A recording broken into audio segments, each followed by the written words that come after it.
The photograph was never meant to be looked at closely. It was taken in 1944, somewhere between a return flight and a forgotten airfield in rural England. A simple snapshot. A smiling American pilot standing beside his aircraft, helmet tucked under one arm, jacket zipped against the cold. The kind of image millions of families once kept folded inside letters or framed on bedroom walls. Nothing about it seemed unusual. Until someone zoomed in. Until someone noticed the hand. Not the pilot's hand, but the other one. The hand that should not have been there. The photo resurfaced decades later in a military archive digitization project. Thousands of wartime photographs were being scanned, cleaned, restored, and uploaded. Most were routine. Faces. Aircraft.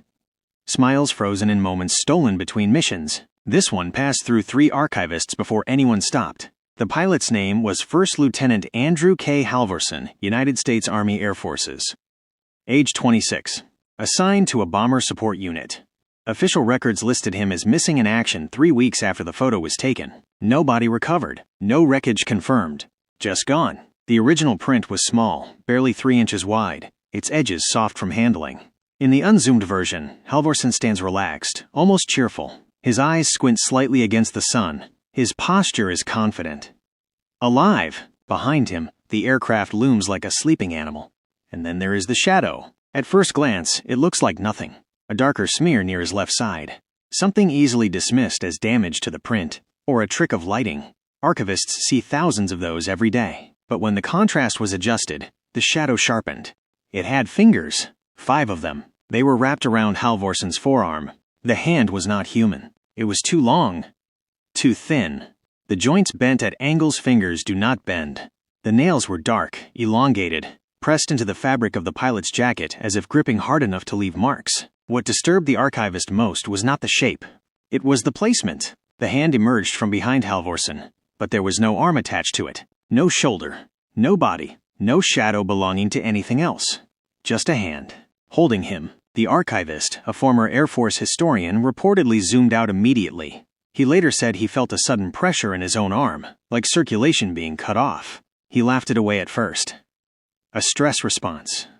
A long day, but when he zoomed back in, the fingers appeared slightly closer, as if the image had changed. He saved the file under a new name and flagged it for review. By the next morning, the file was gone. Deleted. No log entry. No record of who removed it. Only a backup copy survived. An automated cloud mirror created hours before the deletion. That copy is the one that circulates today. And the more it is studied, the worse it gets. When forensic photo analysts enhance the image further, they notice something impossible. Halvorson's smile did not reach his eyes. His pupils were dilated unnaturally wide. And his left sleeve, the one being held, showed deep creases, as if something beneath the fabric was pulling his arm backward. Not gently. Forcefully. A handwritten note found later among Halvorson's personal effects added another layer of dread. It was dated 2 days before the photo. Something follows the plane when we fly at night. It doesn't show on instruments. You feel it before you see it. Like a hand on your shoulder, reminding you you're not alone.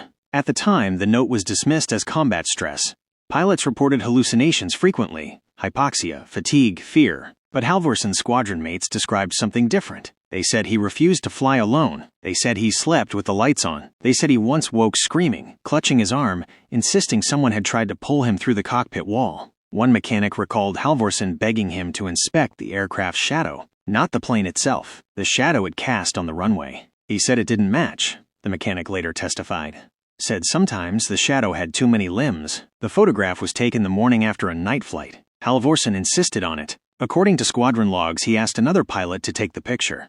He stood precisely where he was told not to, too close to the aircraft, partially blocking the sun, almost as if he wanted the shadows to fall a certain way, almost as if he wanted proof. The man who took the photograph never spoke about it publicly, but a letter found among his belongings decades later contained a single sentence, underlined twice. Andy kept saying, "If it's in the picture, it can't follow me anymore." 3 weeks later, Halvorson's plane vanished during a routine mission over the North Sea. No distress call, no debris, no witnesses. The final radio transmission from his aircraft was recorded and archived. It is only 8 seconds long, static, breathing, and then Halvorson's voice, strained and whispering, "Please, let go." When the photograph is enlarged beyond a certain point, compression artifacts begin to appear. Distortions. Warping. But some analysts insist those distortions form patterns, knuckles, tendons, a wrist disappearing into darkness behind Halvorsen's back. And one final detail that no one likes to talk about: the fingers are not gripping him. They are digging in, as if whatever holds him is not trying to stop him from leaving, but making sure he goes with it. And that was only what the surface revealed, because when the negative was later scanned, something no one thought to do at first, another shape appeared, not in the shadows, not behind him, but reflected faintly in the polished metal of the aircraft. Something standing far too close, something tall, something smiling. The reflection should not have been there. Aircraft in 1944 were not polished for aesthetics. Wartime metal was dull, scuffed, scarred by use. Reflections were broken, warped, meaningless. You might catch a smear of light, a bent line of sky, never detail. But in Halvorsen's photograph, the fuselage showed more than light. When technicians scanned the negative at higher depth, a faint figure emerged in the curved metal beside the cockpit. At first, it looked like a trick of contrast, a human-shaped suggestion, barely more than a silhouette. Then, someone noticed the proportions. It was too tall. Its legs extended beyond where the reflection should logically cut off. Its shoulders sloped downward at an angle no human skeleton allows. And its head, if it was a head, leaned slightly to one side, as if studying the pilot with interest. The most unsettling part was not its shape. It was its posture. The figure was not looming. It was relaxed, standing close enough that its presence should have been felt, yet unnoticed by everyone except the camera. A former intelligence photo interpreter was brought in quietly. He had spent the war analyzing reconnaissance images, spotting camouflage tanks, hidden artillery, enemy movements concealed in trees. He studied the image for less than 5 minutes before pushing his chair back. "That's not an artifact," he said. "That's something blocking light." He asked one question that froze the room. "Do we know what altitude this was taken after?" Flight logs showed the photo was taken shortly after landing, but the aircraft had flown the previous night at 22,000 feet. That detail mattered, because during the war, pilots spoke, quietly, about a phenomenon that command officially denied. They called it the still air. At certain altitudes, sometimes for minutes, sometimes for entire flights, the air would go unnaturally calm. Engines would hum normally. Instruments would read fine, but the plane would feel watched. No turbulence, no wind noise, just pressure. Pilots reported the sensation of being followed without pursuit, of something pacing the aircraft just beyond sight. Some described shadows that didn't match the moonlight. Others felt fingers brushing their shoulders, helmets, or control sticks. Most never reported it officially. Those who did were grounded. Halvorsen, however, talked about it openly. In squadron letters and mess hall conversations, he described company at altitude. He joked about it at first.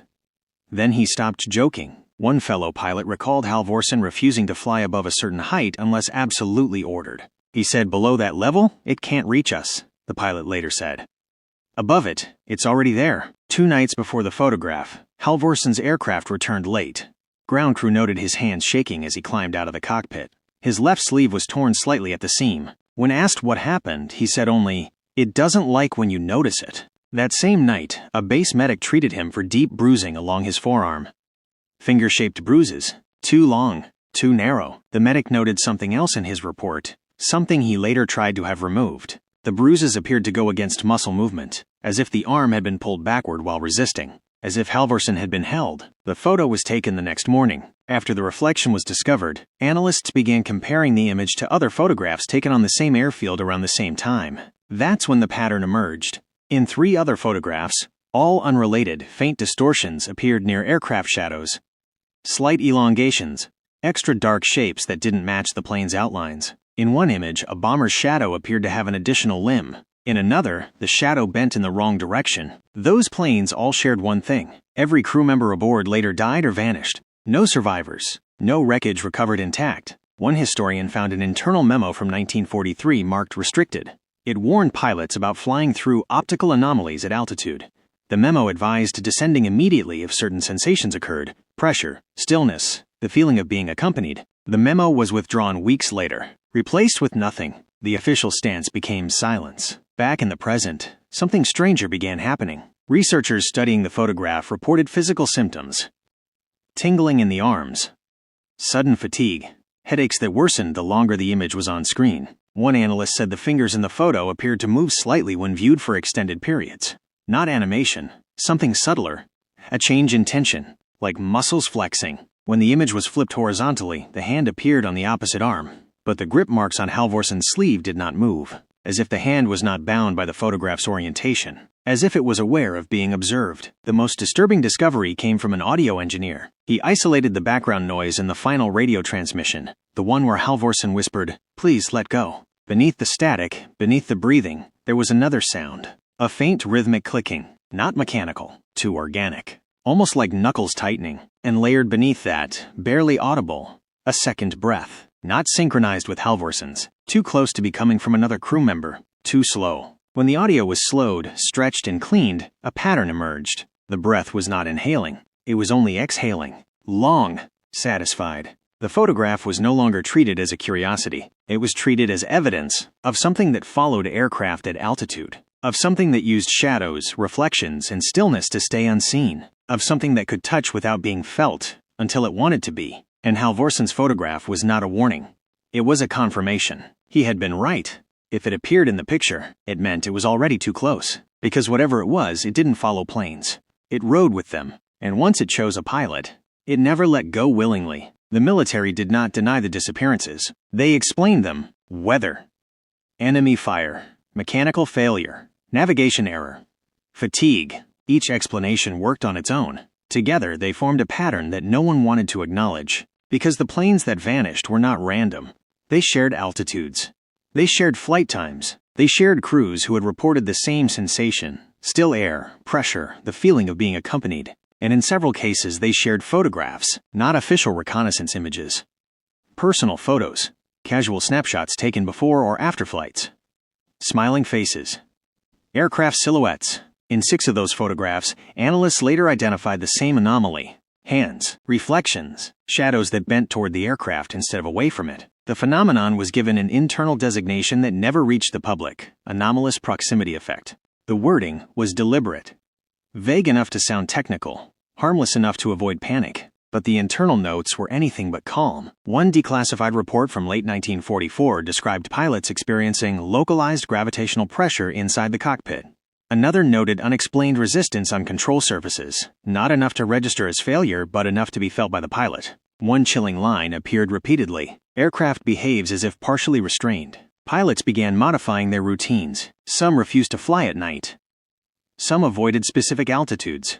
Some carried personal objects into the cockpit, medals, photographs, Bibles, believing irrationally that it helped. Others scratched symbols into the interior walls of their planes. Marks that were never officially documented but were found later on recovered wreckage. Circles, lines, hands. Halvorsen did none of these. Instead, he tried to document it. His personal journal, recovered from his footlocker after he vanished, contained pages that disturbed even hardened investigators. He described sensations during flight. Not fear, but recognition. As if something ancient understood him better than he understood it. "It knows when I notice," he wrote. "It reacts to attention." He noted that the presence became stronger when he thought about it, weaker when he focused on instruments, procedures, numbers. One entry stood out. "It doesn't like photographs. The camera sees more than I do." That belief led to the photo. The morning it was taken, Halvorsen reportedly insisted on standing closer to the fuselage than necessary. He adjusted his position repeatedly, watching how the shadow fell. Witnesses said he kept glancing over his shoulder, not in fear but anticipation, as if waiting for something to appear. When the shutter clicked, Halvorsen flinched. Not from the sound, from the moment after, because according to the man who took the photograph, Halvorsen whispered something immediately afterward. "Gotcha." For the rest of that day, Halvorsen was calmer than he had been in weeks. He ate. He laughed. He even slept. But that night, the nightmares returned with a violence no one had seen before. His bunkmate later described being woken by the sound of fabric tearing. Halvorsen was standing upright in bed, clutching his arm, screaming for something to let go. When others tried to restrain him, he fought back with desperate strength, shouting words that made no sense. "It's pulling through the dark. It's not behind me. It's inside the shadow." They sedated him. In the morning, he requested to fly. Command denied the request. That afternoon, Halvorsen walked the length of the airfield alone, studying aircraft shadows as clouds passed overhead. Witnesses said he avoided stepping on them. That night, he flew anyway. Records show his aircraft was cleared for a routine mission. Nothing unusual on paper. But one detail stands out. His plane climbed higher than ordered. Significantly higher. 24,000 feet. Into the still air. The final radio transmission did not sound panicked. It sounded resigned. "Pressure increasing," Halvorsen said calmly.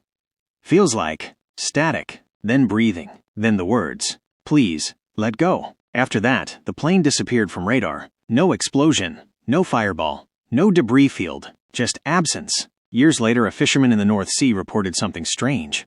His sonar briefly detected a large object suspended in the water column, not sinking, not rising. When he adjusted course, the signal vanished. He found nothing. No wreckage was ever recovered. But something else was. Decades later, when Halvorson's photograph was studied again using modern spectral analysis, technicians discovered a faint overlay not visible to the naked eye. A second image embedded within the grain. It appeared only when contrast was pushed beyond safe limits. It showed Halvorson again, not smiling, not standing, but floating, his body tilted unnaturally, arms pulled backward, face frozen in a silent scream.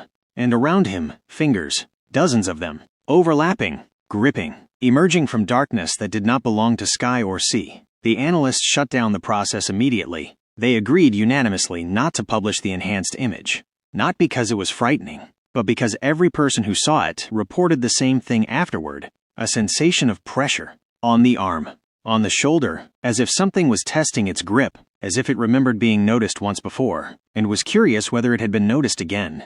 The first analyst noticed it in his sleep. He woke with his arm numb, fingers tingling as if circulation had been cut off for too long. At first, he blamed posture, long hours at a desk, age, stress. But when he rolled over, the pressure remained. Not pain. Weight, as though someone else's hand rested on his forearm. He didn't open his eyes immediately. Some instinct told him not to. The kind of instinct people only develop after something has already gone wrong once before. When he finally looked, there was nothing there.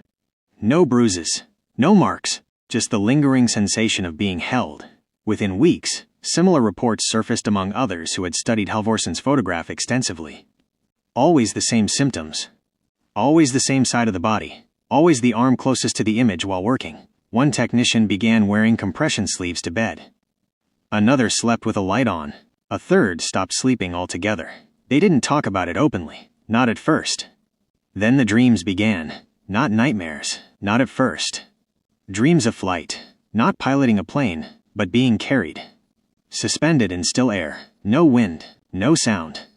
Just pressure and height. In the dreams, there was always a shadow below. Too large.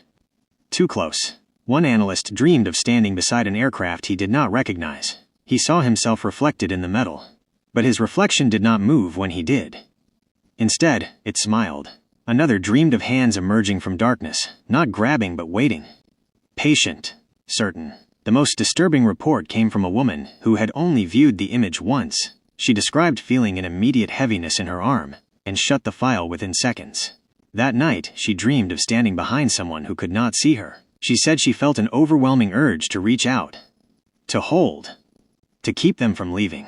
When she woke, her hand was clenched so tightly her nails had broken skin. The project was suspended. Officially, it was due to archival inconsistencies. Unofficially, it was because too many people were no longer willing to look at the photograph. But the image did not disappear. Copies had already spread. Quietly, informally. Among historians, collectors, military researchers. And wherever it went, the same pattern followed. The phenomenon was no longer confined to pilots. It was responding to attention. One researcher attempted a controlled experiment. He viewed the image in short intervals, measuring physical response. Heart rate increased. Skin conductivity spiked. Blood pressure rose. But the most notable change occurred after prolonged exposure. A gradual loss of sensation in the left arm. As if the body was adapting. As if something was teaching it how to be held. He stopped the experiment when he noticed faint bruising forming overnight. Finger-shaped. Too long. Too narrow. In the meantime, deeper military records were uncovered. Not public documents. Personal letters, marginal notes, unofficial logs. They suggested the phenomenon had been known long before the war. Early aviation pioneers reported similar sensations. Balloonists in the 1800s wrote of pressure beings encountered at altitude. One French aeronaut described the hand that steadies the basket. Most accounts ended the same way. The writer stopped flying. Or stopped writing. The conclusion was unavoidable. Whatever followed aircraft did not originate in war. War simply fed it. More planes, more altitude, more attention. And photographs. The camera, it seemed, was not a passive observer. It captured more than light. It captured presence. The act of photographing the phenomenon anchored it, gave it form, memory, reference. Once documented, it did not let go. That explained Halvorson's mistake. He believed capturing it would weaken it. Instead, he gave it permanence. A way to be seen again. And again. And again. One final discovery sealed the truth. When Halvorson's photograph was overlaid with other affected images, scaled, aligned, rotated, the anomalous shapes matched. Not exactly, progressively. As if evolving. Early images showed vague distortions. Later ones showed hands. Later still showed partial limbs. Always closer. Always clearer. As if with each observation, it learned how to exist more fully in our world. The final image in the sequence was never released. Those who saw it described the same thing before refusing to speak further. They said the figure was no longer behind the subject. It was beside them, and its hand was already reaching forward. By the time the final image was mentioned, no one wanted to see it. The people who had already viewed it refused to describe it in detail. Not because they were afraid of disbelief, but because they believed description itself might be a form of permission. One historian summarized it in a single sentence before requesting removal from the project. It's not behind the pilot anymore. It's waiting where the viewer stands. That was when a decision was made to bury everything. Digital files were locked. Physical negatives were sealed in archival storage under restricted access.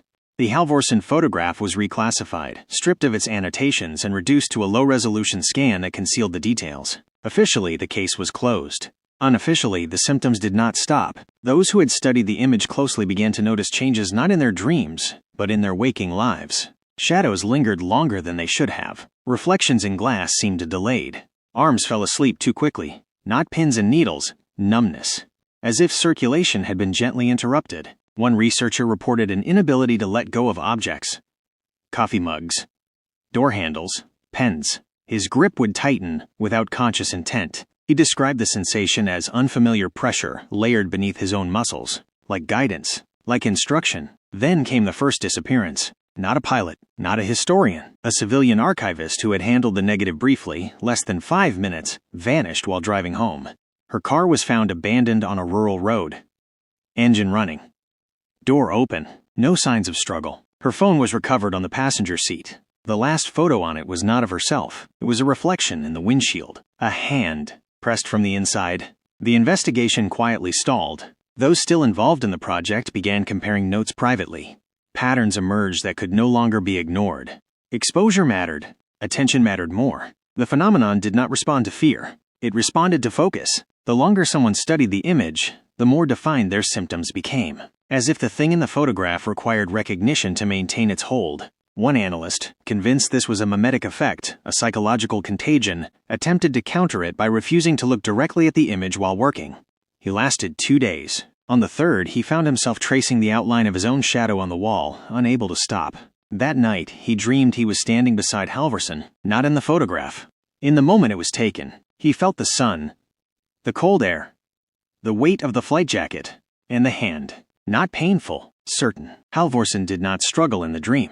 He simply looked at the analyst and said something that haunted him after waking. "It doesn't need me anymore." The analyst resigned the next morning. Before leaving, he wrote one final note and sealed it in an envelope marked "Do Not Archive." It was found years later. Inside was a single observation. The grip weakens when ignored, but strengthens when denied. That explained why burying the image did not work. Suppression was still attention. Denial was still recognition. The only thing that seemed to weaken the phenomenon was forgetting. And forgetting was impossible, because the photograph had already escaped. Low-resolution copies circulated quietly online. Forums, private collections, military history groups.